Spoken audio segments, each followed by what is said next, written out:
Sa nakaraang parte ng ating kwento ay nagpadala ng tauhan ng Mu family upang ibigay ang sulat na pinadala ng family head ng Mu family upang imbitahan si Ye Chan na sumali sa kanilang pamilya. Ngunit dahil galit ang ating kuya sa Mu family, ay agad niya itong tinanggihan. Dahil dito ay agad nagbanta ang tauhan ng Mu family, na hindi naman nagustuhan ng ating kuya. Kaya agad niyang hinawi ang kamay nito na nakahawak sa balikat ng ating kuya at pagkatapos ay agad niya itong isinubsob sa semento. Dahil sa pangyayaring ito ay napagtanto ng old ancestor ng Mu family na hindi nila madadaan ang kuya natin sa magandang usapan. Kaya nagplano ang mga ito upang kidnapin ang ating kuya at pagkatapos ay papainumin nila ito ng gamot upang mabura ang alaala niya. Pagkatapos ibigay ng old ancestor ang gamot sa kanyang anak ay agad itong naglagay ng alak sa kanyang baso, habang sinasabi na pagkatapos nilang burahin ang alaala ng ating kuya ay i-brainwash nila ito, dagdag pa ng old ancestor. Nasasabihin nila kay Ye Chan na isa siyang anak sa labas ni Mo Kangsheng at pagkatapos ay papalitan nila ang kanyang pangalan at tatawagin siyang Mo Chan. Dahil dito ay nagulat si Mo Kangsheng sa sinabi ng kanyang ama, dagdag pa ng old ancestor, na ayos lang na gawin nilang illegitimate son ng kanyang anak si Ye Chan at ang pinakamahalaga ay palitan ang apelyido niya ng apelyido nila. Nag-alala naman si Mo Kangsheng dahil baka masira ang reputasyon ng kanyang ama. Sagot naman ng old ancestor na huwag na isipin ng anak niya ang reputasyon niya at ang mahalaga ay makuha nila si Ye Chan sa pamilya nila. Seryosong saad ng old ancestor na huwag na masyadong mareklamo ang kanyang anak at agad na gawin ito ang kanilang mga plano, dahil dito ay agad na napaluhod si Mu Kangsheng habang sinasabi na ipapadala niya ang 10 elder ng pamilya nila upang kidnapin si Ye Chan. Dagdag pa ni Mu Kangsheng na hindi siya naniniwala na hindi nila magagawang mahuli si Ye Chan. Pagkatapos ay agad na sumunod ang 10 elder at agad silang nagtungo papunta sa bahay ng ating kuya. Dito ay nakita natin ang 10 elder ng Mu family ng mas malinaw at ang mga ito ay nakasuot ng kulay itim at lahat sila ay may takip ang muka. Nagawa naman ng isa sa kanila na makapasok sa loob ng bahay ng ating kuya. Agad naman ni-report ng elder na na matagumpay na siyang nakapasok sa loob ng bahay ng kanilang target. Dito ay nag-uusap sila sa pamamagitan ng isang wireless earphone. Agad naman pinaalala ng isa sa mga elder na ang kanilang plano ay kidnapin ang kapatid ng ating kuya at gamitin nila ito upang mapasuko ang ating kuya. Tugon naman ng isang ito, na naintindihan niya ng malinaw ang kanilang plano at siya ay magpapatuloy na sa pagpasok sa loob. Dagdag pa ng kasamahan niya na naghanda sila ng ambush sa labas at kung may mga pagbabago ay agad niya itong ipaalam sa kanila. Agad namang sumang-ayon ang isang ito, habang dahan-dahan na naglalakad papunta sa kwarto ni Yeyo. Pagkatapos noon ay dahan-dahan na binuksan ng elder ang pintuan ng kwarto ni Yeyo. Dahan-dahan rin itong naglakad papunta sa natutulog na target nila. Dito ay nakita ng elder ang maliit na parte ng buhok ni Yeyo na nakalabas sa kumot nito. Dahil dito ay agad na nag-report ang elder na ito, na kumpirmadong nandito ang target nila. Sagot naman ng kasamahan niya, na kung ganon ay kidnapin na nito si Yeyo. Agad namang sumunod ang isang ito, at nag-akma na itong dukutin ang natutulog na dalaga. Ngunit bago pa man niya mahawakan ng natutulog na si Yeyo, ay biglang umangat ang kumot nito, na agad namang kinagulat ng elder ang nangyari. Dahil dito ay nilabas ng elder ang kanyang espada at agad na hiniwa ang kumot na nakaharang sa harapan niya, wala naman niyang kahirap-hirap na hinati ito sa dalawa. Ngunit agad siyang pinagpawisan at nangamba dahil sa bagay na nasa harapan niya. Dito ay nakita ng elder ang mabilis na kamay ng ating kuya na papunta sa kanya. Hindi na nakaiwas pa ang elder na to at nagawa siyang sakalin ng ating kuya.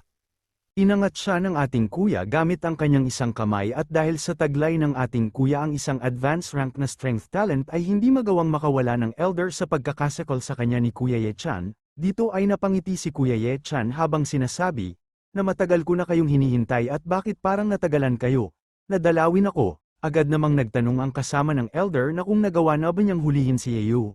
Ngunit hindi makapagsalita ang isang ito dahil sa pagkakasakol sa kanya ng ating kuya. Dahil din dito ay tuluyan ng namatay ang isang ito dahil hindi ito nakahinga dahil sa higpit ng pagkakasakol sa kanya ng ating kuya. Pagkatapos noon ay nahulog ang headset nito sa sahig.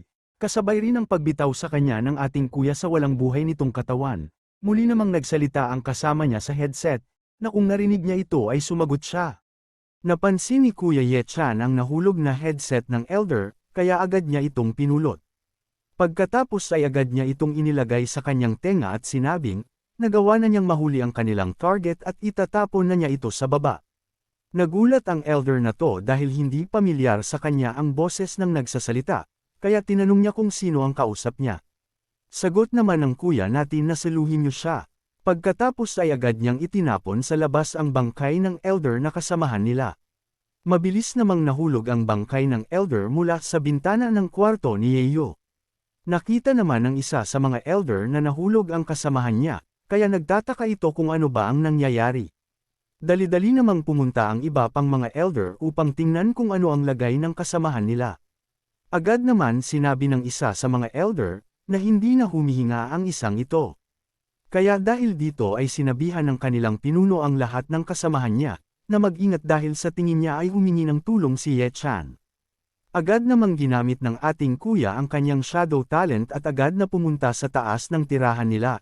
Dahil sa naging invisible ang ating kuya ay hindi natin siya makita ngunit nasa harapan lang natin siya, dito ay naisip ng ating kuya na mukhang inakala ng mga ito na tumawag siya ng tulong. Naramdaman naman ng isang elder ang presensya ng ating kuya, kaya agad niyang sinabi na sino ang nandyan. Dahil walang sumagot ay nagpa siya itong sumigaw, "Sino ka? Lumabas ka dyan at magpakite ka sa amin." Dahil wala pa ring nagpakitang tao ay inakala nito na mukhang nagkamali lang siya ng pakiramdam. Ngunit biglang naramdaman ng isa sa mga elder ang isang paparating na atake at biglang humiwalay ang ulo ng kasamahan niyang elder na nasa harapan niya. Dito ay para lamang nakikipaglaro si Kuya Ye Chan sa mga elder, saad pa niya na ito na ang pangalawang napatay ko at kayo na ang susunod. Agad namang sinabi ng pinuno ng mga elder na nag-hired ng isang shadow assassin si Ye Chan, at dahil dito ay inutusan nito ang mga kasama niya na maghiwa-hiwalay, kaya mabilis silang tumakbo palayo sa ating kuya, para bang mga asong nabahag ang buntot dahil sa takot. Pagkatapos nun ay agad na nilabas ng ating kuya ang kanyang sandata kasabay ng paggamit niya sa kanyang speed talent. Gamit ang sandatang hawak niya ay hiniwa niya ng mabilis ang dalawang elder sa harapan niya na hindi nagawang makaiwas dahil sa bilis ng ating kuya. Nasaksihan naman ng dalawang ito ang ginawa ng ating kuya, kaya nasabi na lang nilang isang halimaw pagdating sa bilis ang ating kuya. Pagkatapos mapatay ng ating kuya ang dalawang elder ay agad siyang lumingon sa dalawang ito. Gamit ang kanyang speed talent ay agad niyang sinugod ang isa sa kanila at dahil sa bilis ng ating kuya ay nagmimistula na siyang isang purple lightning, pumunta ang ating kuya sa likuran ng elder na to at pagkatapos ay iniwasiwas niya ang kanyang espada at nagawang patayin ng isang ito. Nakakita naman ng isang magandang pagkakataon ang isa sa mga elder kaya agad itong tumalon upang umatake, pagkatapos nun ay agad na nagpakawala ng isang malakas na suntok ang elder na to. Ngunit dahil mabilis ang ating kuya ay nagawa niya itong iwasan. Dahil sa lakas ng suntok ng elder ay nawasak ang tinamaan nito habang umihip ang malakas na hangin at yumanig ang gusali. Nagulat ang elder dahil hindi niya inaasahan na makakaiwas pa ang ating kuya sa ginawa niyang sorpresang atake. Pagkatapos umiwas ng ating kuya, ay agad siyang nagpakawala ng isang kontra-atake, na hindi nagawang iwasan ng elder at dahil dito ay agad itong nawalan ng buhay. Muli namang tumakbo ang ating kuya upang habulin ang iba pang mga elder. Sa mata ng mga elder ay nagmimistulang isang demonyo ang ating kuya habang hinahabol sila. Dito ay ginamit ng ating kuya ang isa sa pamamaraan niya sa espada ang Shadow Sword, agad na pinakawalan ng ating kuya ang pamamaraan na to, ang Shadow Slash, na agad na pumatay sa apat na elder na nasa harapan niya. Dahil dito ay nasa 7 elder na ang nagawa niyang mapatay. Muli naman nagsalita ang isa pang elder at tinanong ang kanyang mga kasamahan na nasa taas ng gusali kung ano ang nangyayari at sana ay kahit isa sa kanila ay sumagot. Ngunit hindi alam ng elder na ito na hindi na makakasagot ang mga ito dahil pinadala na sila ng ating kuya sa kabilang buhay. Pagkatapos linisin ng ating kuya ang mga kalat sa itaas ng gusali ay agad na siyang tumalon papunta sa ibaba upang tapusin ang natitirang 3 elder. Nakita siya ng isa sa mga elder kaya agad niyang sinabihan ang mga kasamahan niya at agad rin niyang inutusan ang mga ito na hulihin nila ito. Agad namang sumunod ang 2 elder at agad na sumugod upang hulihin ang ating kuya, at halatang malalakas rin ang mga ito base sa mga aura nila. Binalik naman ng ating kuya ang kanyang sandata sa kanyang inventaryo at pagkatapos ay agad niyang ginamit ang kanyang advanced rank na strength talent. Naghanda ang ating kuya upang magpakawala ng isang malakas na suntok, kitang-kita rin natin na nabalot ng enerhiya ang kanyang mga kamao. Pagkatapos ay agad niyang sinalubong ang suntok ng 2 elder gamit ang kanyang suntok, dahil dito ay nagtama ang mga kamao nila at nagdulot ito ng malakas na shockwave na nagpayanig sa paligid. Hindi naman makapaniwala ang isa sa mga elder, na nagawang mapigilan ng ating kuya ang magkasabay na atake nila. Pagkatapos noon ay muling yumanig ang paligid dahil nagpakawala ng isang bug zone ng enerhiya ang ating kuya, na nagawang patalsikan ang mga elder. Nagkaroon naman ng mga bitek ang kalsada kung saan bumagsak ang dalawang elder. Napaupo naman ang isang ito sa takot at hindi rin siya makapaniwala sa lakas na pinamalas ng ating kuya. Saad pa niya na hindi ba't isa lamang elite martial artist ang kuya natin ngunit bakit ganito siya kalakas? Pagkatapos noon ay naglakad ang ating kuya papunta sa natitirang elder at dito ay nakilala niya ang nakamask na elder at tinanong ito kung siya ba ang ama ni Mu Xiaobei na si Mo En. Agad namang inalis ni Mo En ang kanyang mask at sinabi nito na tama si Ye Chan siya nga si Mo En. Dagdag pa nito na wag siyang patayin ni Ye Chan at mag-usap muna sila. Hindi naman nag-alinlangan ang ating kuya na sabihin na siya ang pumatay sa anak niyang si Mu Xiaobei. Napaluhod naman si Mo En habang sinasabi na ayos lang yun at malamang na ang basurang anak niya ay na-offend si Lord Ye Chan at karapat-dapat itong mamatay. Dagdag pa ni Mo En habang nagmamakaawa ito na marami siyang pera at handa siyang ibigay lahat ito basta pakawalan lang siya ng ating kuya. Agad namang humingi ng tawad ang ating kuya at agad na inihanda ang kanyang kamay upang tapusin si Mo En. Nakita ni Mo En na aatakihin siya ni Ye Chan, kaya napuno ng takot ang kanyang muka habang nagmamakaawa sa ating kuya. Walang pag-aalinlangan na hinawakan ng ating kuya ang ulo ni Mo En at agad niya itong iniuntog sa semento. Dahil sa lakas ng ataking ito ay halos bumaon na sa semento ang katawan ng elder na si Mo En. Saad naman ng ating kuya na, dati ay may nagmakaawa sa harapan ng anak mo ngunit pinatay niya pa rin ito, kaya ganito rin ang gagawin ko sa'yo. Pagkatapos noon ay nakatayo ang ating kuya sa walang buhay na katawan ng elder na si Mo En. Pagkatapos ay agad niyang kinuha ang suot na kapa ni Mo En at nagpas siyang isuot ito. Nang maisuot na ng ating kuya ang kapa ay agad niyang sinabi, na ang lahat ng sumubok na sakta ng aking pamilya lalong-lalo na ang kapatid niya ay papatayin niya ang mga ito. Pagkatapos noon ay agad niyang ginamit ang kanyang speed talent at agad na umalis. Napunta naman ang mga pangyayari sa mansyon ng Mo family at dito ay nagtanong ang old ancestor na si Mo Zhangqing kung bakit wala pa rin ang 10 elders na pinadala nila. Sagot naman ni Mo Kangsheng na mag-relax lang ang ama niya at huwag itong mag-alala. Buong kumpiyansa pa niyang sinabi na kapag magkakasama ang kanilang 10 great elders ay siguradong magagawa nila ang misyon ng maayos. Pagkatapos sabihin yun ni Mo Kangsheng ay biglang may lumipad na sandata papunta sa old ancestor. Agad naman napansin ng old ancestor na may palapit na atake sa kanya. Kaya agad itong tumalon upang iwasan ang atake ng ating kuya, ngunit dahil sa ataking ito ay nawasak ang kanyang inuupuan. Nagtanong naman ang old ancestor kung sino naman ang lapastangan ng malakas ang loob na umatake sa kanilang Mu family. Dito ay nakita natin ang sandata ng ating kuya na nakatusok sa semento at pagkatapos ay bigla itong gumalaw. Ang sandata ng ating kuya ay biglang lumipad dahil tinawag ito ng ating kuya pabalik sa kanya. Nagawa namang masalo ng ating kuya ang kanyang sandata gamit ang kanyang isang kamay. Pagkatapos ay nakita natin siya na nasa itaas at sinasabi niya na nagpadala kayo ng mga tao upang patayin ako at ngayon ay tinatanong niyo kung sino ako, hindi ba yun nakakatawa? Nagulat naman si Mo Kangsheng nang mapagtanto niya na si Ye Chan ang masa harapan niya. Tanong pa nito kung paano nakapunta dito si Ye Chan at kung nasaan na ang 10 great elders nila. Sagot naman ng ating kuya na, huwag mag-alala ang mga ito dahil ipapadala niya rin ang dalawang ito papunta sa impyerno at doon ay makakasama nila ang kanilang 10 great elders ng pamilya nila. Nagulat naman at hindi makapaniwala si Mo Kangsheng sa sinabi ng ating kuya. Pagkatapos noon ay agad na sumugod ang ating kuya papunta kay Mo Kangsheng na tulala pa rin dahil sa sinabi ng ating kuya. Dito ay inihanda ng ating kuya ang kanyang sandata upang atakihin ang family head na si Mo Kangsheng. Bumalik naman sa sarili si Mo Kangsheng, ngunit nakita niya na mabilis na pasugod sa kanya si Ye Chan. Pagkatapos ay agad na iniwasiwas ng ating kuya ang kanyang sandata at nagawa ning tamaan si Mo Kangsheng na nasa antas rin ng elite martial artist. Pagkatapos noon ay agad na pumuti ang mata ni Mo Kangsheng, senyales na ito ay nawalan agad ng buhay sa isang pag-atake lamang ng ating kuya. Napasigaw naman ang old ancestor habang tumatakbo papunta sa walang buhay na anak niya.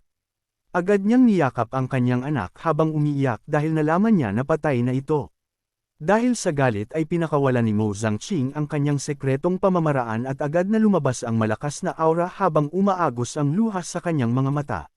Saad naman ng ating kuya, yan ay isang sekretong pamamaraan, nakita ko na yan, ginamit mo yan upang makatakas ka sa air pressure ng advanced rank na Divine Power Ant noon. Habang lumalabas ang malakas na aura sa katawan ni Mu Zhangqing, ay napahawak ito sa mukha niya at sinabihan ng ating kuya, na ang lakas naman ng loob mong patayin ang anak ko. Pagkatapos noon ay biglang lumaki ang mga muscles sa katawan ng Old Ancestor, Master Roshi. Ikaw ba yan? Pagkatapos noon ay sumabog ang malalakas na alon ng enerhiya mula sa nagbagong anyo na Old Ancestor. Pagkatapos noon ay agad na sumugod ang Old Ancestor papunta sa ating kuya. Nagulat naman ang ating kuya dahil sa mabilis rin ng isang ito kahit na lumaki ng sobra ang katawan niya. Agad namang naghanda at nag-ipon ng enerhiya ang Old Ancestor sa kanyang kamao upang suntukin ng malakas ang ating kuya. Hindi naman nakaiwas ang ating kuya kaya tinamaan siya sa mukha ng suntok ng Old Ancestor. Agad namang pinasundan ng Old Ancestor ang kanyang suntok ng isang malakas na uppercut. Dahil dito ay nagkaroon ng pagsabog at tumalsik ang ating kuya at tumagos ito sa pader ng mansyon. Agad namang ginamit ng ating kuya ang kanyang kamay at paa upang mapigilan ang pagtalsik niya. Pagkatapos noon ay agad na naglakad ang Old Ancestor papunta sa kuya natin. Nang makalabas na ang Old Ancestor sa mansyon sa pamamagitan ng butas sa pader na mula sa atake niya. Dito ay sinabi niya na humanda ng mamatay ang ating kuya dahil dudurugin niya ito at gagawing abo upang ipaghiganti ang kanyang anak. Pagkatapos noon ay dumating na rin ang mga bantay sa mansyon at sinasabi ng mga ito na may nakapasok na assassin at agad na protektahan ang ancestor. Agad namang pinalibutan ng mga ito ang ating kuya, sagot naman ang ating kuya habang ginagamit ang kanyang shadow talent. Natsaka lang nalaman ng mga bantay na nakapasok na siya ay nung napatay na niya ang kanilang family head, kaya dahil dito ay sinabi niya na basura daw talaga ang buong Mu family. Narinig ito ng Old Ancestor kaya agad niyang inutusan ang mga bantay upang patayin ang ating kuya. Agad na sumunod ang mga ito sa utos ng Old Ancestor at agad na sinugod ang ating kuya upang patayin ito. Nakita naman ito ng ating kuya kaya agad na rin niyang sinugod ang mga bantay. Pagkatapos nun ay agad na tumalo ng mataas ang ating kuya at ginamit ang isa sa nakakamatay na pamamaraan niya sa espada ang Shadow Sword, Shadow Kill. Gumalaw na parang anino ang ating kuya at nagpakawala ng napakaraming mga atake. Dahil dito ay agad na nawala ng buhay ang maraming bantay, na para bang may isang malakas na hangin na may kasamang mga talamang dumaan sa kanila. Pagkatapos nun ay isa-isang bumagsak sa lupa ang mga walang buhay na katawan ng mga bantay. Hindi makapaniwala ang Old Ancestor at napagtanto niya na nasa antas ng Great Martial Artist ang taglay na lakas ng ating kuya.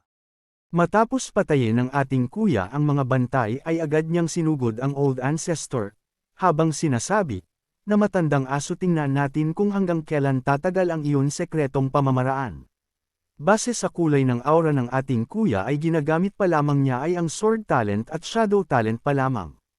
Dito ay agad na ring sinugod ng Old Ancestor ang ating kuya.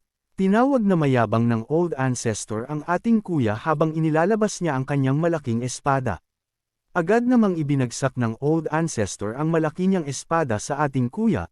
Ngunit nagawa itong madepensahan ng ating kuya at dahil sa lakas ng dalawang ito ay nagkaroon ng mga bitik ang lupang kinatatayuan nila. Pagkatapos noon ay nagkaroon ng malakas na pagsabog sa lugar, na nasaksihan naman ng 2 taong nasa itaas ng isang puno. Saad ng isa sa kanila na mukhang may nangyayaring labanan sa mansyon ng Mu family at ang isa sa kanila ay nasa antas na ng Great Martial Artist, pagkatapos ay nagtanong naman ng kasama nito, na kung gusto ba ng Young Master niya na alamin niya kung sino ang naglalaban, agad namang sumagot ang Young Master at tinawag na Elders ang kasama niya at sinabihan niya itong huwag magmadali. Pagkatapos noon ay inalis ng Young Master ang kanyang hood, at dito ay nakita natin na ito pala ay si Lin Mingzi. At habang nakangiti ito ay sinabi niyang manunood muna sila. Bumalik naman ang kwento sa labanan at dito ay nagawa ng maghiwalay ng mga sandata ng Old Ancestor at ni Ye Chan. Agad namang bumuelo ang Old Ancestor upang muling magpakawala ng isang malakas na atake. Napansin naman ito ng ating kuya, kaya agad na rin siyang naghanda upang muling dumipensa.